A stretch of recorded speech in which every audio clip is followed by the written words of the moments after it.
बघू शकता तिसरा साप सुद्धा बाहेर आलेला आहे। आता मी त्याला पकडणार।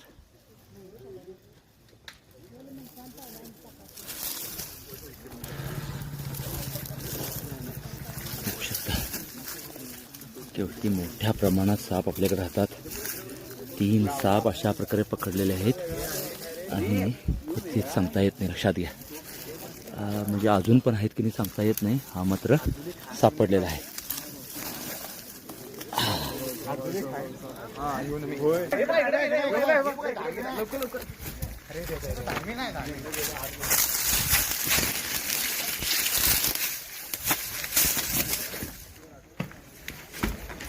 केवढे साप बघू शकता तुम्ही।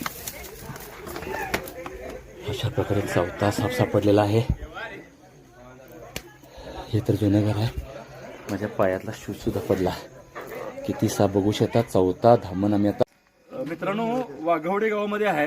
तुम्ही ज्या पिशव्या बघताय हे नुकतेच आम्ही इथं 4 साप पकडले। खरं तर 2 साप मिलन काळात यांना दिसले होते, रात्रीचे 8 साडेआठ वाजता आहेत, पण 6च्या दरम्यान यांना दिसले होते। 4ही पण धामण जातीचे साप आहेत आणि 4ही नर असण्याची शक्यता आहे। एका जातीतल्या नर ज्या मादीच्या वासानं आकर्षित होतात आणि ते मोठ्या प्रमाणात बाहेर पडतात। मिलन काळात तुम्हाला जे उंच उंच साप दिसत जुळणारे ते सगळे धामण असतात आणि ते नर असण्याची शक्यता आहे, लक्षात घ्या। कारण नर मादीसाठी भांडत असतात, नाग आणि धामण जुळत नाही।